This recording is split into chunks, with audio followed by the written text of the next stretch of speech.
The RotoGrinders Daily Fantasy Football Podcast is presented to you by Yahoo Sports Daily Fantasy. This Sunday, they've got the $300K Baller Contest. Very reasonable, $10 entry with $30,000 going to first place. Certainly check that out. And the Yahoo Cup, they've got it for all their sports, but in NFL, not only is it a free roll that happens every single week, if you build the perfect lineup, you can win $1 million. Free to play. No reason not to jump in. Check it out only at Yahoo Sports Daily Fantasy.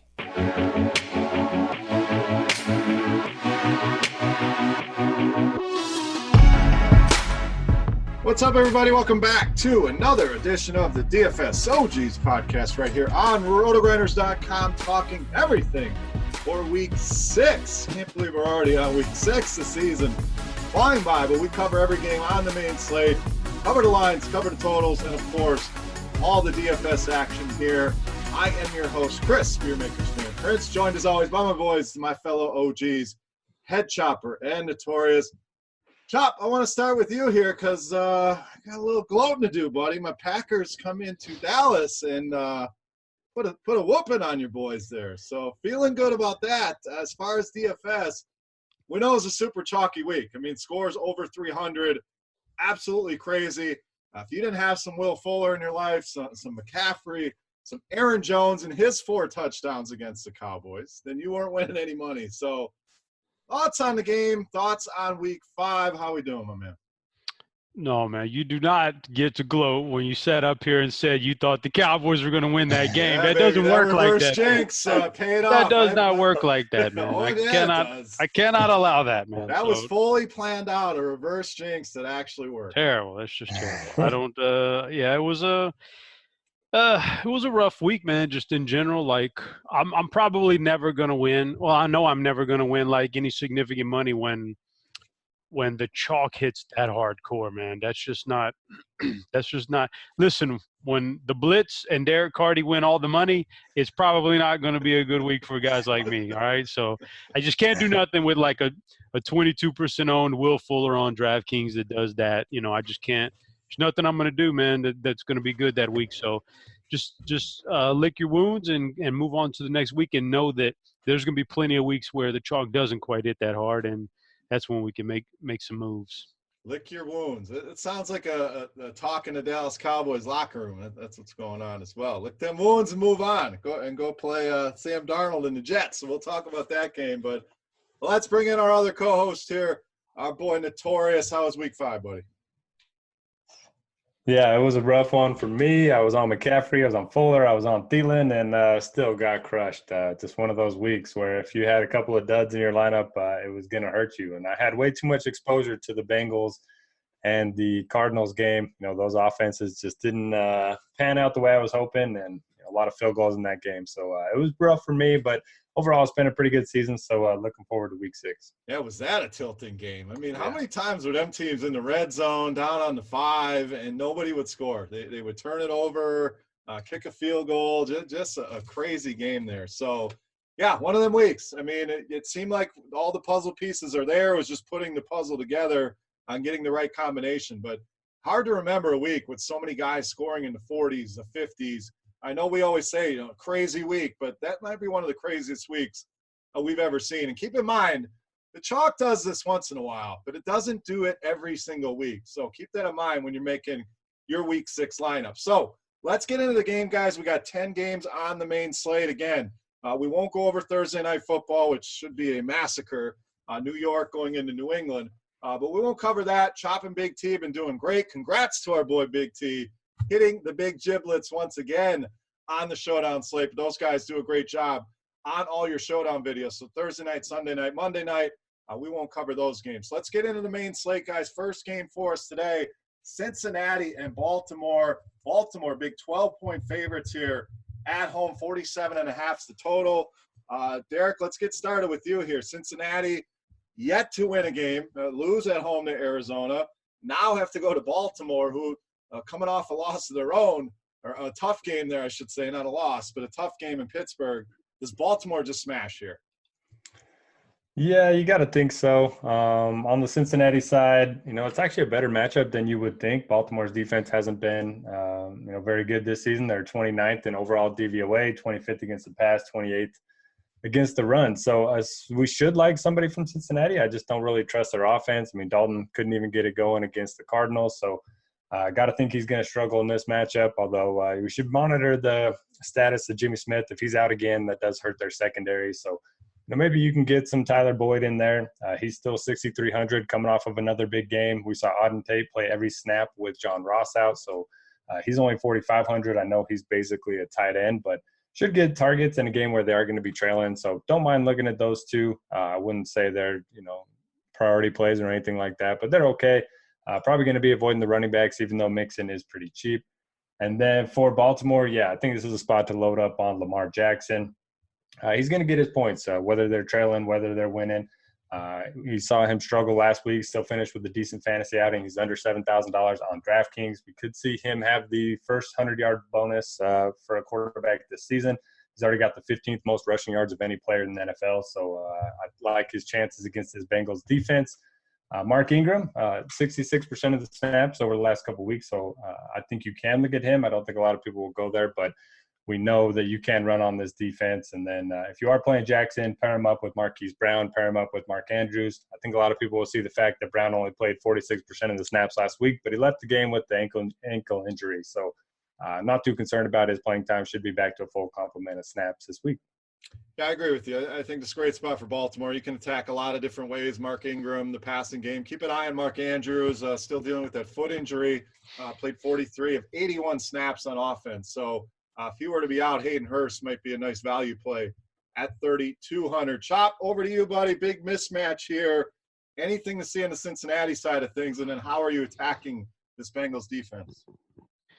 Well, Derek kind of summed it up pretty good with the Baltimore defense is, shockingly bad, to be honest with you. We're not used to Baltimore having a bad defense, but they don't have a very good defense this year at all. So I would be looking to take advantage of them, but, you can only go so far with the Cincinnati offense. They're just terrible, man. They're just not good at all. So I don't know exactly what I can possibly press here. Joe Mixon, I love Joe Mixon as a fantasy player, but not this year, not behind this offensive line in this system. It just doesn't look good. Tyler Boyd he's an average receiver. He's okay. He's probably, I think, a little bit better when A.J. Green is in there and can take some of the pressure off of him. But there's nothing spectacular about Tyler Boyd, so it doesn't make me want to automatically flock to him. Auden Tate is what he kind of thought he was. If he gets you a touchdown, that's great. He made value. If he doesn't, then he's going to stick you with a pretty bad line. And now his salary is up to $4,500. I don't want any part of that. Tyler Eifert's not the same guy he used to be. So I don't think I can go very, very many direct. Like, if they can't get it done at home against Arizona, it's just not that many times I'm going to be able to play Cincinnati. Sure, they're going to put up big points maybe a couple more times this year, but I can't take a chance on them every week like that. So I'll pass on them. I think it's a Mark Ingram week. Marquise Brown left last week's game. I think he came back briefly, but he's still a very fragile guy. He's a small wide receiver, so I don't trust him with an injury. Mark Andrews obviously has an injury. Not only was he beat up before that game, he went down in that game with an injury. So I have a lot of issues with their wide receiving core. I think it's a running game. I think Lamar runs a little bit more. He's always going to be safe, but I think it may be a Mark Ingram multi-touchdown week. So that's my direction in this game, Mark Ingram. Yeah, I'm with you on Ingram. I think he's my favorite play. Like Lamar, the pass catchers, you're kind of guessing. Love the air yards and all that with Hollywood Brown. It hasn't paid off. It's going to sooner or later. Cincinnati side of things, I think it's Tyler Boyd for me. I mean, you look at the last couple games against Baltimore, 27 targets over his last 3 games, 91, 91, and 71 yards is scored in 2 of those 3 games. And we know the secondary just beat up. So if I am running it back, probably the only scenario I'm using any Cincinnati, for me, it would be Tyler Boyd. So let's talk the spread and the total here. Chop, any leans? Baltimore -12, total sitting at 47.5. Oh man, this is a tough one. That's a big number. That 12. Oh man, yeah, I don't have any leans here. I can't pull the trigger either way. It doesn't feel very good to me. Yeah, I'm in the same camp here. The numbers feel about right. I could see Cincinnati keeping this thing close. I could see Baltimore, winning by 2 touchdowns or more, and the total could go either way. Can Cincinnati do the heavy lifting? Baltimore team total sitting at almost 30. So I think if anything, I would go on the Baltimore team total side of things, but neither one of these are ones I want to attack. Derek, thoughts here? Baltimore -12 or 47.5? Don't love the spread at all, but I don't mind taking the over here. By DVOA, both these teams are ranked in the bottom 4 in defense this season. We know Baltimore is going to put up points, and if their defense is going to continue to struggle, especially if Jimmy Smith's out, maybe the Bengals can put up some points as well. All right, let's move on to our next game. This one should be interesting. Seattle traveling to Cleveland. Seattle small favorites here. It opened up Cleveland favorites, but Seattle now -1.5, 47 on the total here. Seattle coming off that big home win against the Rams. They survived. Cleveland, we know the story with these guys. Just got absolutely thrashed on Monday Night Football by the San Francisco 49ers. So thoughts here, Chop. Cleveland, do we go back to them? Are people going to shy away? Is this a buy low contrarian spot? Not a buy low because the prices are still pretty expensive, but Odell Beckham under 7,000 here. Can we possibly play Baker Mayfield coming off of 1 fantasy point? What do we do with these Cleveland Browns? 1 fantasy point. It reminds me of Major League. 1 goddamn hit. I mean, that's astonishing for an NFL quarterback. I don't care how good a defense is, and Frisco is a good defense, but not a great defense. 1 fantasy point. That's amazing. So I think Cleveland's going to be a team that is hit or miss every week. There's going to be times when they do the thing they did to Baltimore and put up a big points, and then there's going to be times when they completely do the Monday night thing and crap the bed. So, they're going to be hit or miss. They're back at home. I definitely think this is a week they could hit.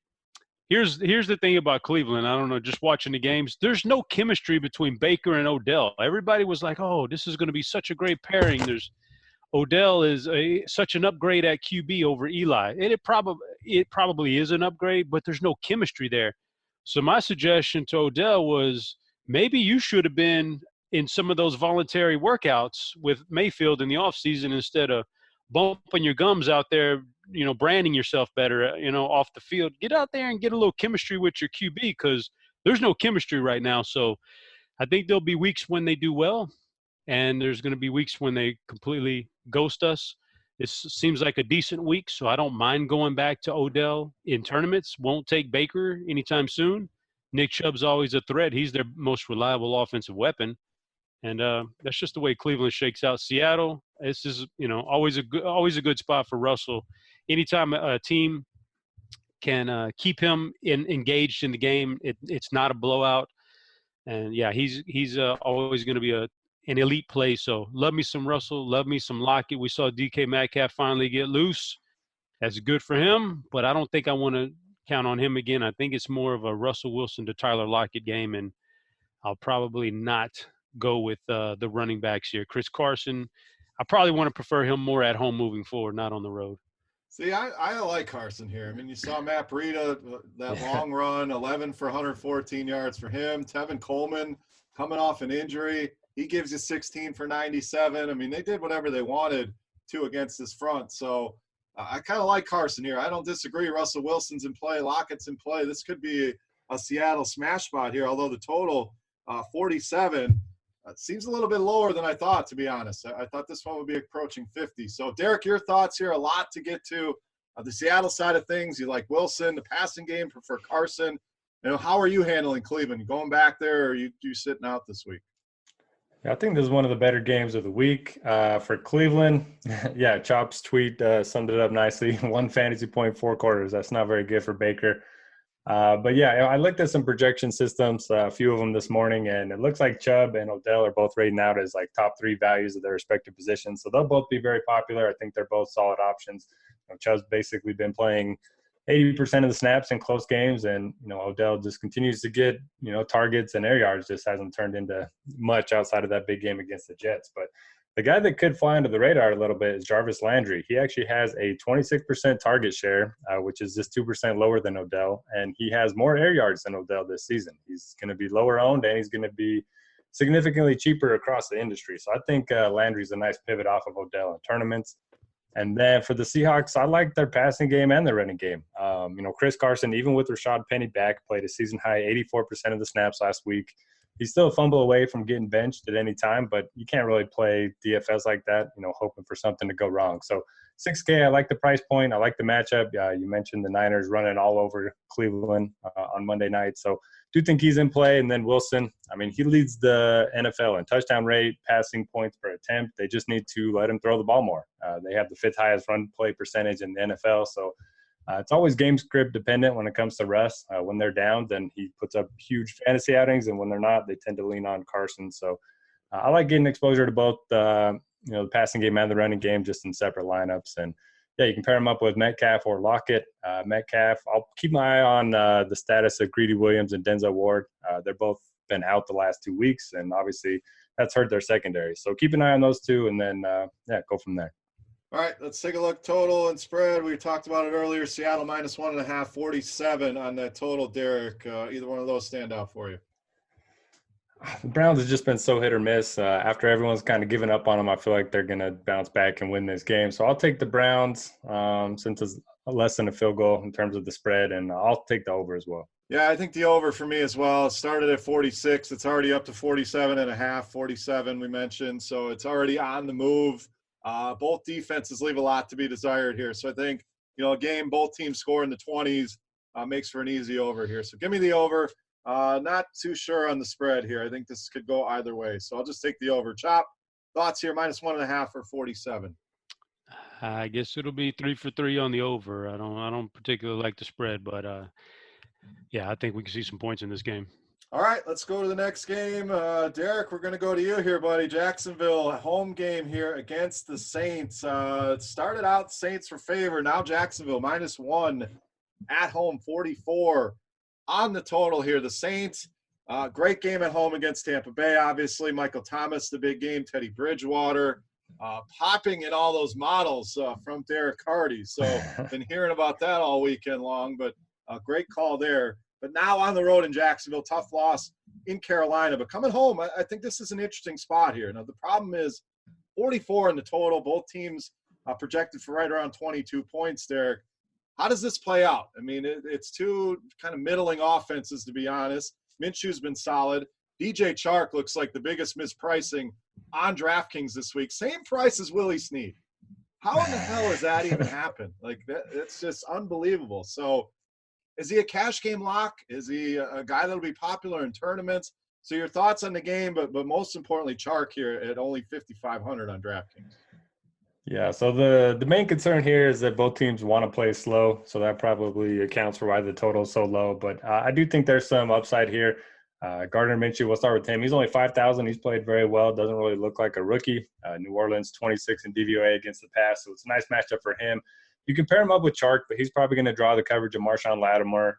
He shut down Amari Cooper 2 weeks ago and then held Mike Evans to nothing last week. So he's been playing a little bit better.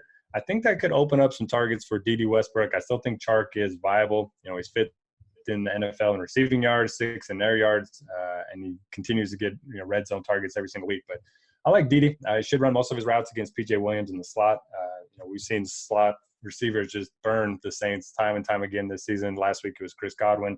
So I'll actually take Dede over Chark. I'm hoping that's going to be a contrarian thought, but people are getting smarter, so maybe that's not going to be the case. And then Leonard Fournette, hard not to like him in cash and tournaments. He's basically a workhorse back that's not priced like one. 6,700 this week. He's had 31 and 27 touches over the last 2 games. Not really concerned about a matchup against the Saints, so continue to play Fournette. And then for the Saints, it was a perfect scenario for them last week at home against a beatable Bucs secondary. I'll probably be off of them. I think their offense is going to continue to run through Kamara and Michael Thomas, but they're both kind of priced up a little bit. So I think it's a much tougher spot on the road against Jacksonville, especially if Jalen Ramsey ends up being back. Who knows if he's ever going to play for the Jags again. But if he ends up being back, I think you downgrade the Saints passing attack quite a bit. Yeah, Thomas's price jumped from that egregious 6,600 up to 7,800 this week. Kamara actually down a little bit, down to 8,000, so the third highest price running back on this slate. But I agree with you. Tough spot here for New Orleans on the road. And I like the Westbrook call. Slot against New Orleans, always something you want to target. So keep an eye on the ownership there. But that Chark mispricing, I think people may go there, and then Dede Westbrook becomes the play. So agree with that. Chop, your thoughts here, Saints and Jaguars. Yeah, this is this is not a super interesting game for me, but for the Saints, I'm not going to play Teddy Bridgewater. Props to the guys who played him last week, but I'm not going to do that. I don't think he's a particularly good quarterback. Kamara, man, I just can't get excited about Kamara until Drew Brees is back. He's just sucking the life out of Kamara in this offense with Teddy Bridgewater. So don't like that route. Michael Thomas can always be a guy we turn to, but now he's on the road against maybe Jalen Ramsey, but for sure AJ Bowie. So I don't know if that's a good matchup. I just don't like the matchup for New Orleans. And on the flip side, Jacksonville, I mean, what's their strength? Is Leonard Fournette? Well, this is a brick wall running into New Orleans, so I don't like that. DJ Shark could potentially be matched up with Lattimore. That's hit or miss for the offensive player, but in this case, I think it's probably more miss for DJ Shark, so don't like that. Yeah, you could turn to Westbrook. I think the entity I like the most in this game is probably the New Orleans defense on the road. And I don't like to take road defenses a lot, but I mean I could take New Orleans defense. This is not I don't think this is a very sexy game at all. So I don't know how much I'm going to have exposure to this. I think Teddy Bridgewater just throws a monkey wrench into my offensive plans for New Orleans. How are you going to take a defense against Uncle Rico? Come on, man. That guy's been lights out. He's been okay. I just think maybe just from a actual football perspective, maybe just a tad bit overrated. I think everybody's on that mustache and feeling good about it. Oh, yeah. But from a fantasy perspective, yeah, I mean, but I think this is a really good defense he's going to run into here. Hey, Gardner Minshew over Baker Mayfield. How about that for a hot take? That's not very hot these days, man. This guy, let me remind you, Mayfield scored one fantasy freaking point, man, on Monday Night Football. I'm talking in general. That dude's been solid. So I don't mind a little Minshew here. The total a little low to maybe go there, but the price is right. Spread, again, -144. I think I'm taking the Jags at home. Chop, what do you think here? Sounds like you're on New Orleans. I'm gonna take the under in this game. I don't, I think that one is fine. I think it's a toss-up of a game. I'll take the under. I don't think there's a lot of offense. Derek, your thoughts? Yeah, Jags. Oh, I knew that. I shouldn't even ask. We should have wrote that in marker. Just lock it in. But I'm with you this week. So let's go from a 44 total to a 54.5. Houston and Kansas City. Houston. Big win at home, huge numbers for Watson. Will Fuller, Kansas City, obviously saw in that Island game, disappointing performance, lose at home to the Colts, who played it well. Run the ball, run the clock. Mahomes, let's go there. Let's start with Mahomes. Are we worried about this offense? Because it doesn't seem like Vegas is. 54.5 on that total. The Chiefs, 30.5 on the projected team total. But things have not gone as well lately. I mean, they pulled out the win in Detroit. They lose at home. He hurts his ankle again, hobbling around out there. This line opened at 8.5, bet all the way down to 5. So, Chop, thoughts on Kansas City? Sounds like Tyreek Hill should be back. I think Kelsey in a good bounce back spot. Any concerns here with this offense? It all comes down to his receivers being healthy. If Tyreek Hill is going to play, it's just business as usual. If Sammy Watkins plays, it's business as usual. If neither one of those two guys plays, I got some worries about Mahomes, and I think that's what we saw on Sunday Night Football this past week. He lost Sammy Watkins really early, and I mean, outside of Kelsey, just didn't have a lot to throw to. So I know it's a decent Indianapolis defense, but it shouldn't have been able to do that against Mahomes. So it's all about the receivers. If they play, or even if one of them plays, along with Kelsey and Damian Williams, and they're good to go. So that would be the only concern with Mahomes. Otherwise, this game's going to be pretty fantasy friendly right here because you're not shutting down Houston either. So Deshaun, I mean, this has got to be the Hopkins week, man. I thought it was going to be last week, and I fell for it. Instead of going with Fuller, I paired him with Hopkins too much. So. But this has got to be the DeAndre week. There's just no doubt about it. There's nothing stopping him or impeding his way on the defense. So there's got to be a little narrative there in that locker room to get DeAndre Hopkins going this week after Will Fuller did what he did. So that's definitely where I'm centering a lot of my attention in this game. And on the flip side, you could play Mahomes and pair him with whoever you want. Like it could be Hill, Watkins, Kelsey. You could even pair him with Damian Williams in a running back quarterback combination. They're all good. So there's nothing stopping the KC offense this week. Yeah, I'm going back to Hopkins as well. That was my big pairing last week. Hit on Watson, and it was Will Fuller. But I think a lot of people are going to go back to that well, and we know Will Fuller does this. He has these huge weeks.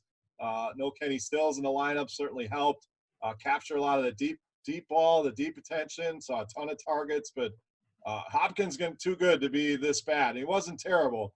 8 for 88 is nothing to sneeze at. I think he has a huge game here as well. So I'm going right back to that well with you. Derek, your thoughts here, potential shootout, lots to like on both sides. Who are you prioritizing here in Houston, Kansas City? Yeah, you're going to want exposure to this game for sure. I think my quarterback in my main lineup is going to come from one of these two teams. Watson with the big game last week. I will note that if you're looking for a reason to fade, Watson, the Chiefs over the last two seasons, they've allowed 30 points per game on the road and only 19 points per game when they're at home. So they have been better. They're still not a good defense, but they've at least been better at home. But I like Watson. Obviously, Hopkins, yeah, I agree with you guys. It's about time for him to get going. But I do think the industry as a whole, it's getting sharper. So I think everyone's going to kind of go to Hopkins this week. And Will Fuller, after that huge price jump, I think everyone's just going to hop off. He's $6K on DraftKings. If that comes at very low ownership, I don't mind running it back. You could even do a triple stack with Watson, Hopkins, Fuller. Obviously, no interest in the running backs there. And then for the Chiefs, yeah, just going to take a wait-and-see approach with his wide receivers. If Tyreek Hill's back, don't mind firing him up in tournaments at 6,900. If he and Watkins are both out, then Pringle at 3,500 becomes a pretty easy play. He'll be one of the free squares of the week. Travis Kelce's seen at least 8 targets in every single game. He has 115 more air yards than the next closest tight end this season. Houston's been tough on tight ends, but, Kelce's Kelce. So a lot to like here. Just going to take a wait-and-see approach there. As for the running backs, Damian Williams saw 35 of the 63 snaps against Indy, but it sounds like McCoy is going to get more involved moving forward. So don't really want to touch that for now. And my super sneaky defense of the week is going to be the Chiefs, just because there's going to be a lot of plays ran in this game. Texans have allowed the 6th most sacks, and they are 31st in adjusted sack rate for their offensive line. Yeah, bold call there for sure. And I heard a little rise when you said air yards over on Chop's side of the house. So always gets them going. Love some air yards over there. All right, spread Kansas City -5, 54.5 on the total. Derek, liking either of those? Not really. I don't feel great about the line. I want to see the health of these Chiefs guys, and then the total. I would lean toward the over, but that's a lot of points. Yeah, I'm kind of torn on this one. I think Kansas City bounces back here at home, so I'll go with KC -5. Not a strong play there, but if I have to pick one, I'm leaning that direction. The total, you could see them try to do what the Colts did and slow this game down. I could also see both defenses just getting torched here. So I'll stick with Kansas City -5. Chop, thoughts here, -5, 54.5. If Mahomes gets one of his receivers back in addition to Williams and Kelce, then I'd take the over in this game. If not, then I'd take Houston in this game. There you go. Let's go from that game to maybe the worst game of all time. Oh. Washington and Miami. Guys, I don't even know what to say about this game. 2 winless teams. What you can say is there's cheap plays in this game. I mean, there's a lot of value in this game with these 2 teams. So total sitting at 41. Washington -3.5 here on the line as road favorites. Can't believe I'm even saying that, but shows you how bad these teams have been. Derek, you get the pleasure of leading off with this game, buddy. Good luck. Yeah, I don't have very many notes on this one. But my question for you guys is, both these teams are trying to tank at this point. So are they going to tank defensively or offensively? Because if it's defensively, there could be a lot of points scored in this one. This could be 0-0. It could be 0-0.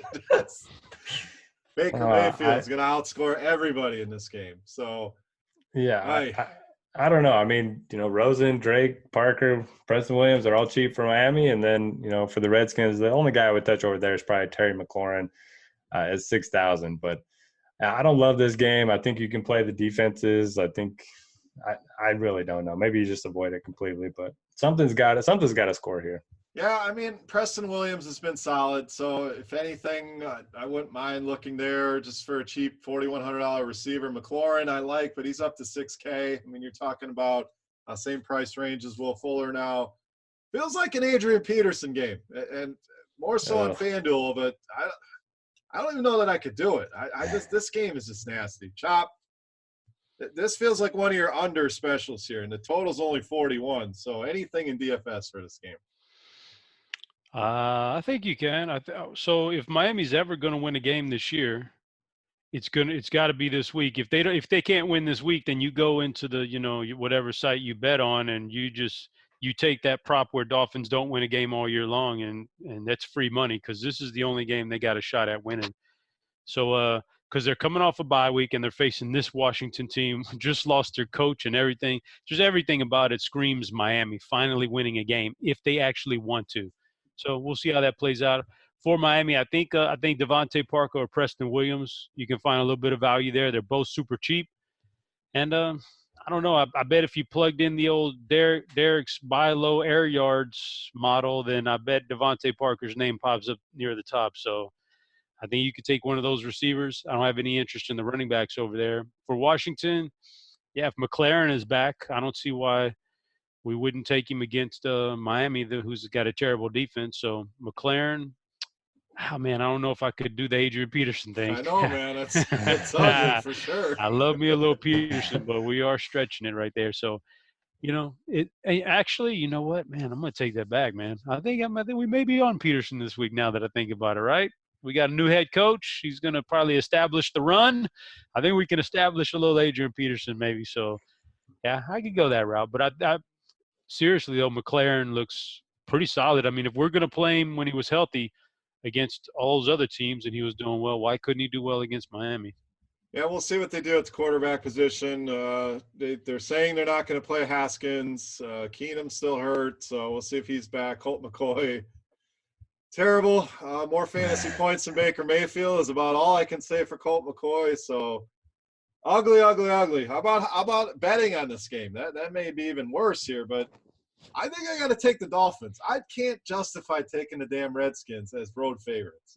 They've been just as bad as the Dolphins. So give me the Dolphins at home plus 3.5. Chop 3.5, 41. Liking either of those. Yeah, give me the Dolphins at home as an underdog. Derek, clean sweep here on the Dolphins? Sure, why not? Yeah, that sounds too convincing. I don't like this game at all. I honestly think it'd be like under 30 points or over 50 points. Either both defenses are just going to let the other team score or both offenses aren't even going to try. This one is absolutely ugly. All right, let's get out of this one. The fact that we spent even 4 minutes on that game is upsetting. So let's go to the NFC. Two of the better teams here. Philadelphia traveling to Minnesota. We have Minnesota -3. At home total sitting at a middling 44 here. Minnesota goes into the New York, beats the Giants as we'd expect. The squeaky wheel that we talked about paid off with Adam Thielen. Now at home against the Eagles. And the thing with the Eagles, very good against the run. They handled business at home against the Jets. Now, do we go to Dalvin Cook here, Chop?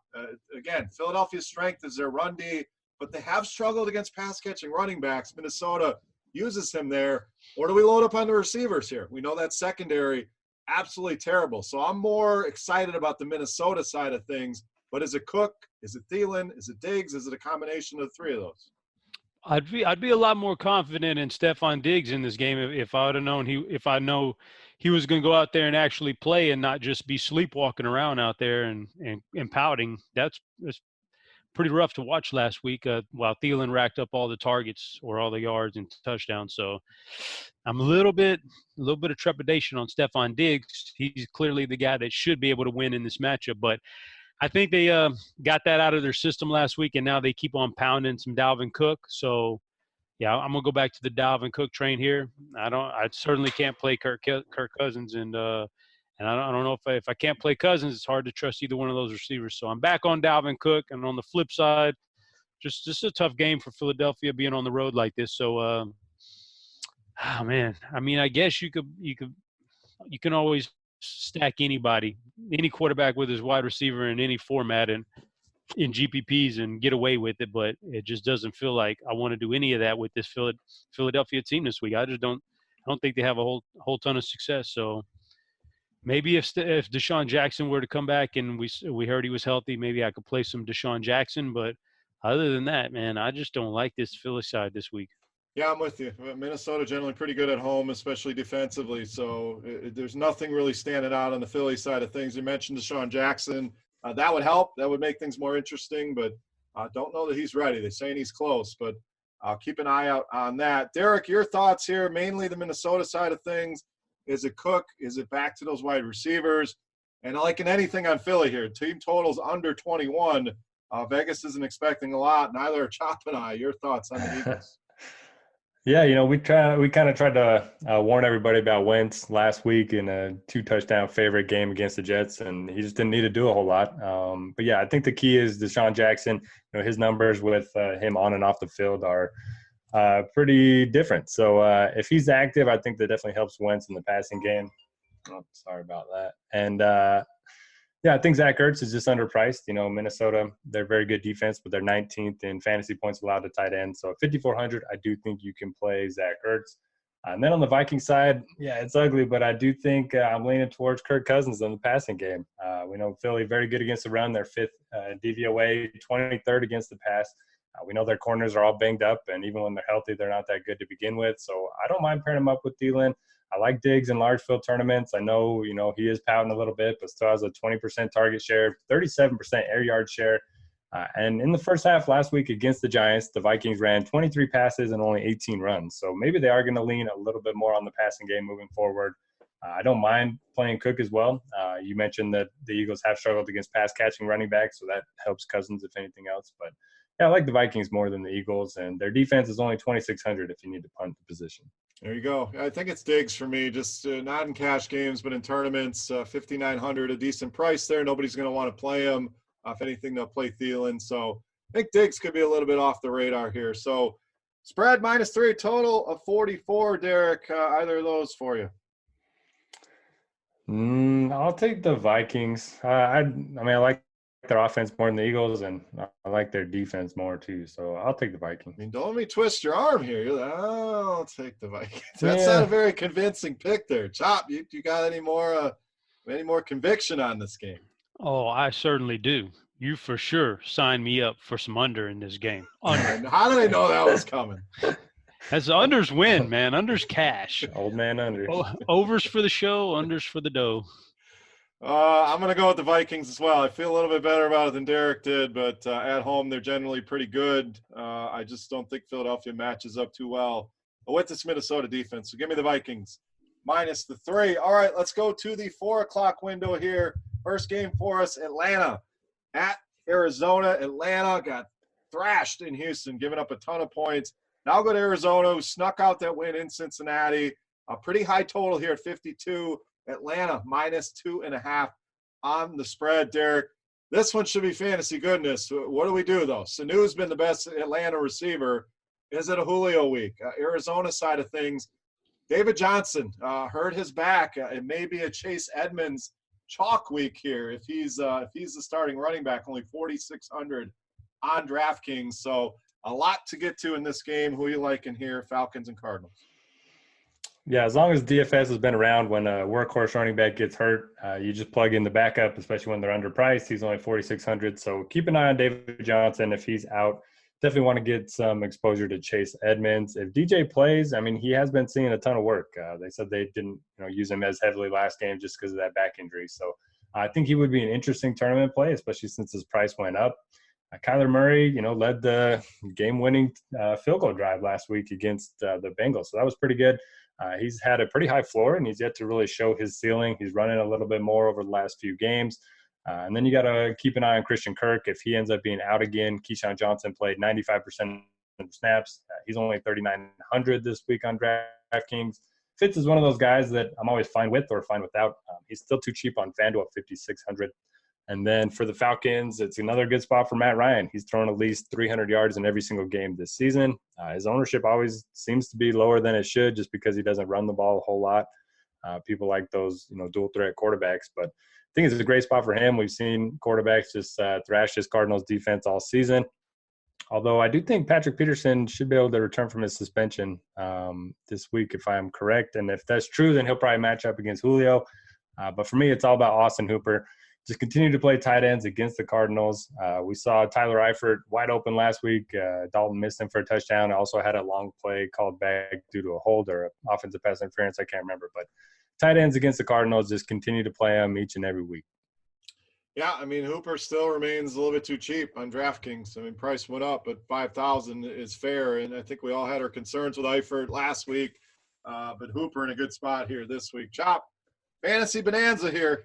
If you say under in this game, I'm going to be surprised. Fantasy bananas, man. Bananas on fantasy. Yeah, it's a good game. Atlanta, at least it's kind of like I don't think it's a pure dome stadium out there in Arizona, but it's kind of like a dome. I don't know. Maybe Derek knows what Arizona Stadium is. Is it a retractable roof?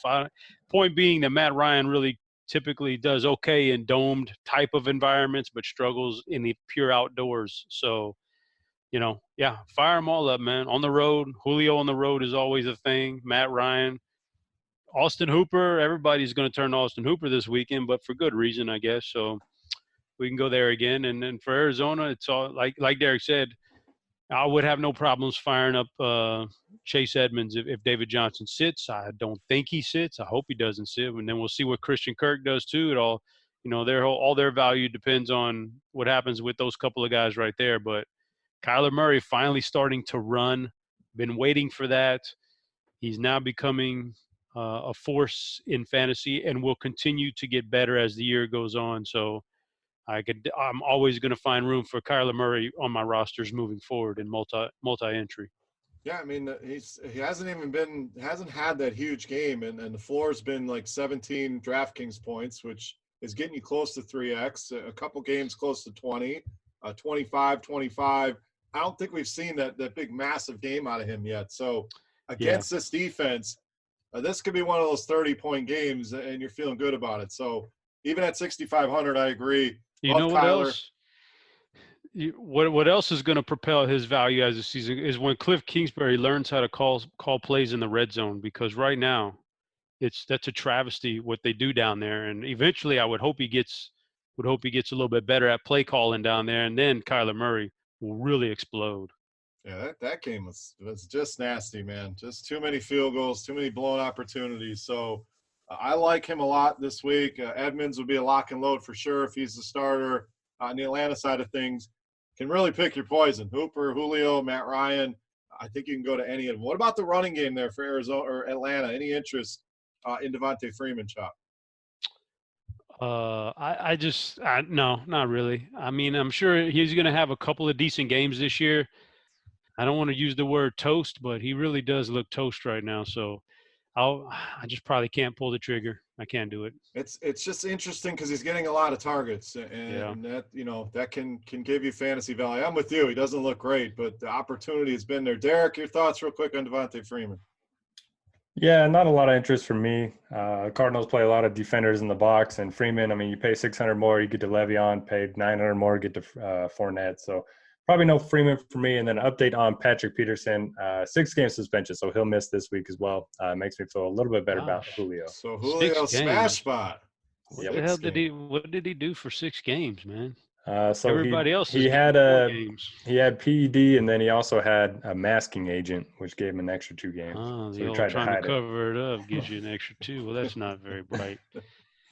All right, Atlanta minus 2.5, 52 on that total. Chop, you liking either of those? Yep, I think we got to go with the over here. Whoa!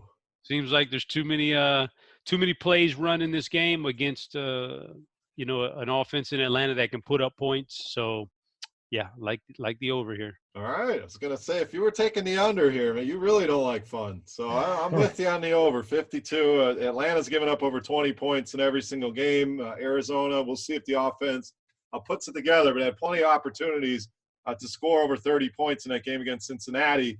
I don't think this is much bigger of a challenge here than that Bengals D seeing the Falcons D. So I like the over here as well. I like Arizona as well. I think they get a home win here. So Arizona money line and the over for me. Derek, your thoughts? Make it 3 for 3 on the over. Both of these teams have struggled to run the ball. We saw Kyler throw some deeper targets last week after his ADOT was dropping in weeks 3 and 4. So, yeah, give me the over, and I would lean toward the Falcons. All right, let's go to probably the game of the week, football-wise. I think even DFS, there'll be a lot of interest in this game. But San Francisco going to take on the NFC champion LA Rams in LA. San Francisco, huge win at home against Cleveland. The Rams, heartbreaker there in Seattle. But coming back home and trailing in its division, I think it's a big game here. 50.5 the total.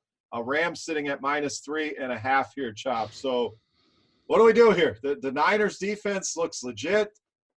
Gurley looked a lot better last week. Do we go there? Jared Goff, the yards have been there, but the touchdowns have not. So a lot of wrinkles to this game. What do you think? Oh, this is a good game. Good real life game. All right. I may be like a week late and jumping on the bandwagon here, but I think San Francisco really makes life rough on Jared Goff, and I think Frisco wins. They're legit, man. I think they're going to win the division this year because of what you said. That defensive line is nasty. It gets to the quarterback, makes the secondary look even better.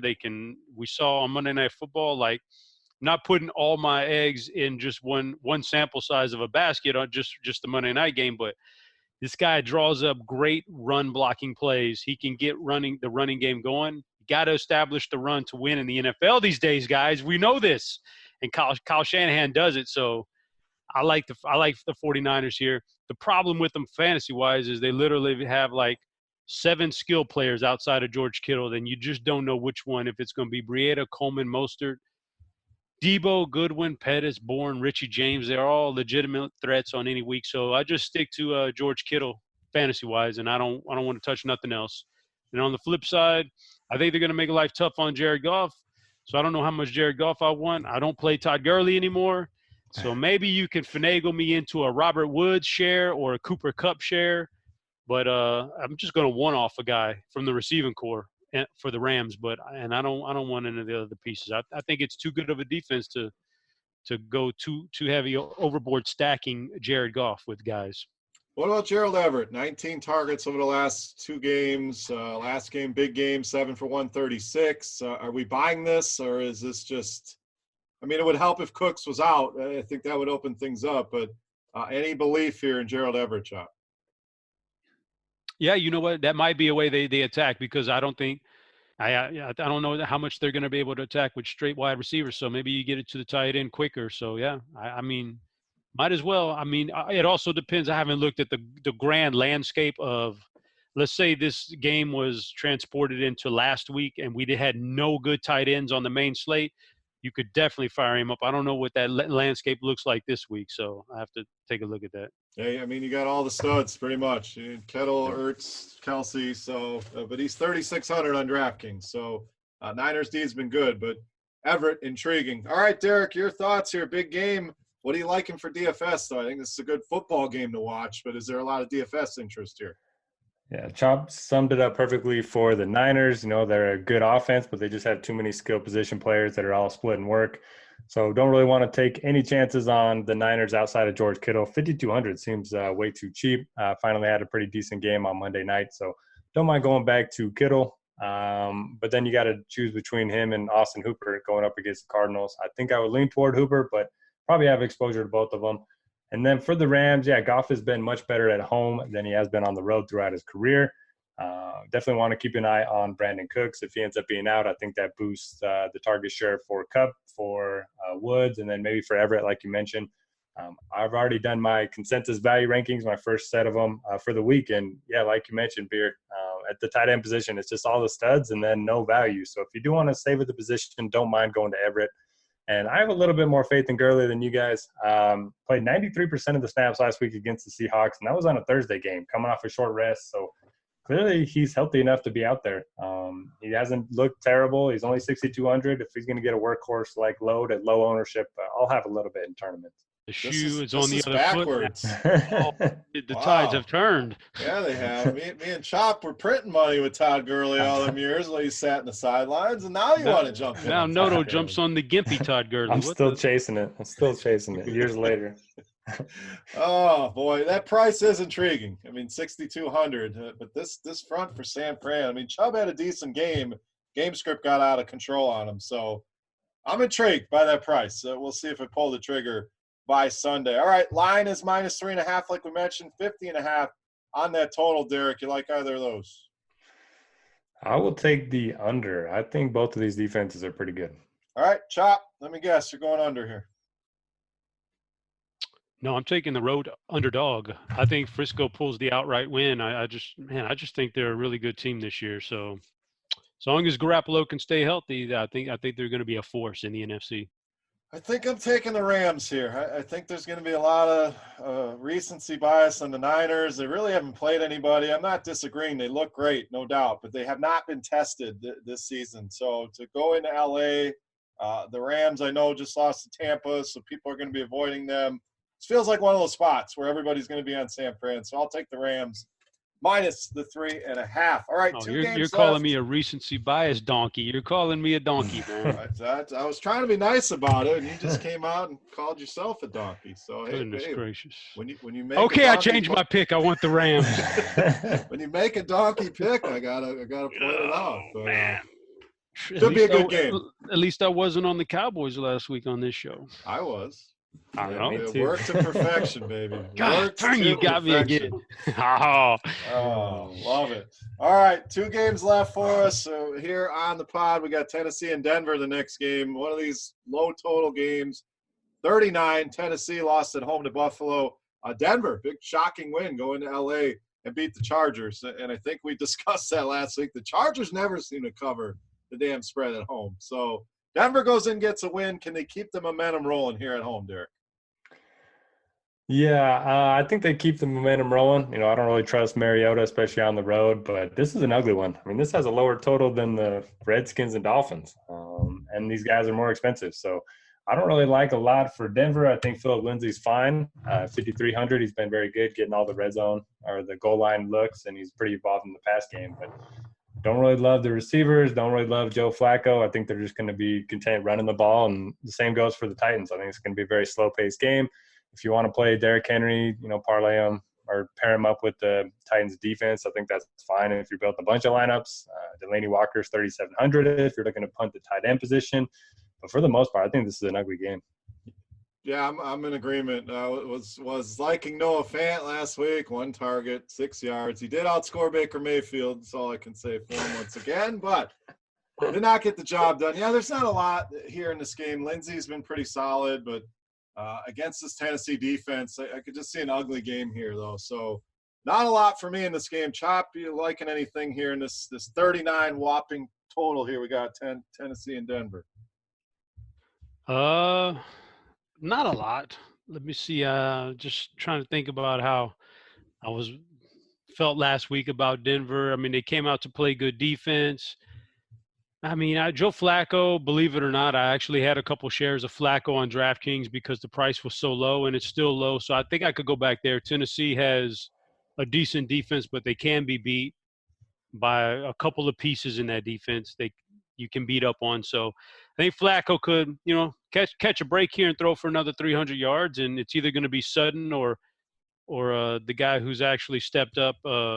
Sutton is the guy who stepped up this year and really second year made that big leap. So I prefer Sutton over Sanders, but one of those guys could go off. So I like that. I don't mind that. I probably don't want to mess with Philip Lindsay or Royce Freeman. On the flip side, yeah, that's a wash for me. I don't want to go Derrick Henry on the road as a slight underdog. That's not good.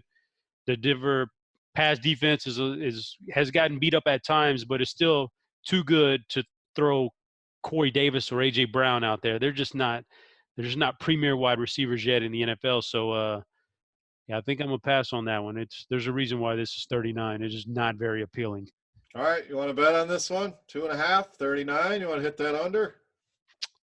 That's such a low under, man. It's hard, but to go under. But I guess that's the way I feel it's going to go is under. So got to take it. I think I'm with you here. I could see a 21-17, 17-13. It's ugly, kind of like we saw with Buffalo last week. So maybe Tennessee's offense can get a little bit going, but team total sitting at around 18 on the road in Denver. I'll go under here, but I don't love it. Derek, you got any strong leans here? Not a strong lean, but I will take the under as well. Both these teams want to run the ball, and we finally saw some signs of life from the Broncos defense last week against the Chargers. All right, let's wrap it up. Our last game of the week. We got Chops wounded Dallas Cowboys after that awful loss to my Green Bay Packers. Hitting the road. Oh, yeah, I'm going to keep bringing it up, buddy. I'm just sad I didn't get any of those $1 million chop bucks out there. I forgot to. Well, you can't. You got to bet. You got to bet, man. You Oh, got to I have forgot to confidence slide in in your the team. DMs. You got to on have that confidence in your team. What happened to confidence beyond reasonable doubt, or whatever that is? Like you bailed on them, man. I just forgot about it. I should have slid in them DMs. So we'll see. But Dallas going to the Jets here. Dallas big favorites, -8.5 right now. I think that'll change. Sam Darnold was just actually announced in here over the last hour or so. So Darnold is back for the Jets, 43.5 on the total. What's that? Game changer. Darnold, game changer. I mean, can't be any worse than Luke Falk. That's for damn sure. So Darnold back, chopped. Did the Cowboys respond here? Do they get it together? Do they go in there and get a big win? Yeah, I would imagine they do. Even with Darnold being back, it makes it a little bit more difficult. But I don't. I would imagine that they can come out with a slightly better game plan than they had a couple of weeks ago. And then I don't even know what last week was either. I don't know how to pin that. Like, I don't know. I thought they could have attacked it a little bit better last week too. I hope they get back on track offensively with their play calling and all that other good stuff. So, but I think they do. I think you could take any one of the, like, it's so hard. Do you take Elliott? He could run for 2 touchdowns and bust that 100-yard mark. Cooper is an every week GPP play. No matter what the matchup is or how bad you think it is, you just always stick him, have a few shares of Amari Cooper in GPP. That's what he's been since he's been in Dallas. Is any week he's a game changer. And now you got Gallup back. He's been very, very good this year. Came back and had a nice game. So he's in the mix too. So I think you could take any one of these Dallas guys and feel good. For the Jets, Le'Veon Bell should have a breakout game eventually. Don't know if this is the week. This is a tough linebacking core for him. I guess if I'm going to pin my hopes to one person on the Jets, I think maybe it's Robbie Anderson this week. So don't have a lot of confidence in him, but Anderson seems like he's primed for a breakout. I mean, I don't know about you guys, but when there's a defense that gave up 4 touchdowns to a running back, I want some exposure to the running back here. I think it's a good Le'Veon spot. I think Le'Veon, I think Aaron Jones is a lot better than Le'Veon Bell these days, but I get what you're saying. And Le'Veon's been all right with Falk. I mean, the targets have certainly been there. The numbers have been okay. It's not like he's been unplayable. So, you get your quarterback back. You add in Chris Herndon. Robbie Anderson finally gets a decent matchup. He's been struggling with cornerback matchups. And Crowder's look great with Darnold here. So I think it opens things up for Le'Veon Bell. Derek, I'm intrigued. What about you? Yeah, one of my favorite running backs of the week when you consider $6,400 salary. He's had at least 22 touches in every single game. I got to think that continues this week. I know, it's not the best matchup, but I'll take volume over matchup at the running back position, especially at this price point. Darnold, he's definitely going to help the offense, like you guys mentioned. In the first game that he played, Crowder had 17 targets, caught 14 of them. So at 4K, I will lean Crowder over Robbie Anderson, but I think they're both viable. They definitely both see a boost. And then, Herndon being back, that'll help as well. Not sure how involved he's going to be, so keep an eye on that throughout the week. And then for the Cowboys, I'm going to wait and see if Tyron Smith, their left tackle, is going to play. Their offense has just really struggled without him over the last couple of years. Sounds like they're optimistic that he'll be back. If that's the case, I do think it'll help the passing game. I think it'll help Zeke. Zeke's basically back to playing nearly every snap after being eased into action the first couple games. So, I like Zeke. I like Amari Cooper in tournaments. You always got to get some exposure there, like Chop mentioned. And Gallup continues to play well. He's better than the $5,600 price tag on DraftKings. So, I like this game more than, most, even though it has a pretty low total. All right, spread sitting at 8.5. Again, I think that seems a little high. I don't know if that's the spread without Darnold or with Darnold or what, but 43.5 on the total. I'll gladly take the points in the Jets. If this thing stays even at 7 or so, I think the Jets can keep it close and battle the Cowboys here. So give me the Jets at home and the points. Derek, you like 8.5, 43.5, either of those for you? Yeah, I'll take the 8.5 points for the Jets if that holds, and then I'll also take the over. I think Darnold's going to provide them enough of a boost offensively. Chop. Taking your Cowboys and all in points? Cowboys by 4 touchdowns. Oh, boy. So you like the over? Oh, boy. I like the over. I think the Cowboys get the over by themselves. Wow. Ooh. This smells like homerism.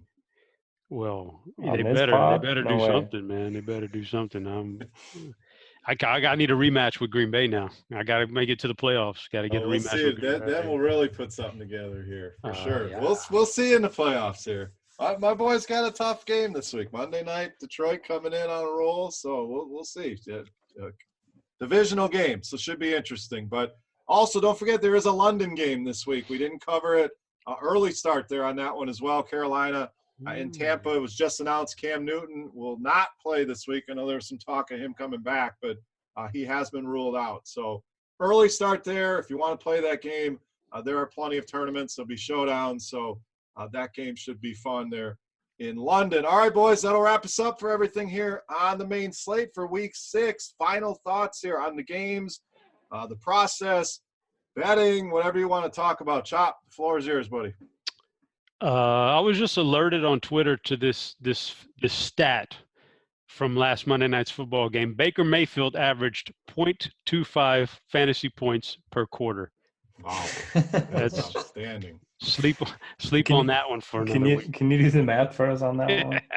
Sleep on that one. If you used him in the captain spot, it was a little bit more than that. You went to bed early if you had him in your captain spot.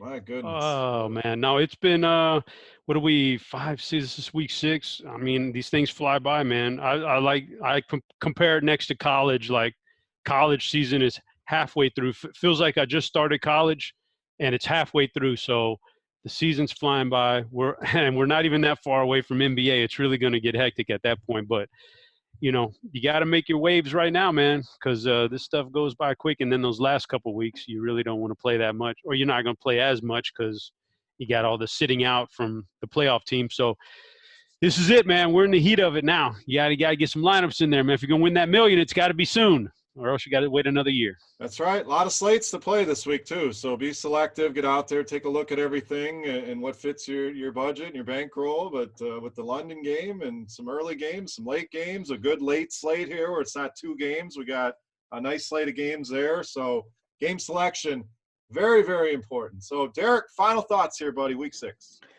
Yeah, I was going to say it's a great week to play the Thursday to Monday slate. You can play the Patriots D on Thursday night. They should absolutely crush the Giants and then get exposure to Carolina, Tampa. That should be under-owned in that Thursday to Monday slate. Then maybe James Conner in the Sunday night game without Jalen Samuels. So, good luck, everybody, and thanks for joining us. Absolutely. Appreciate you guys for listening. For Notorious, for headChopper, I am Beer saying salut. Best of luck here in week 6. Week 6, we'll be right back here next week covering everything for week 7. Good luck, and we're out of here.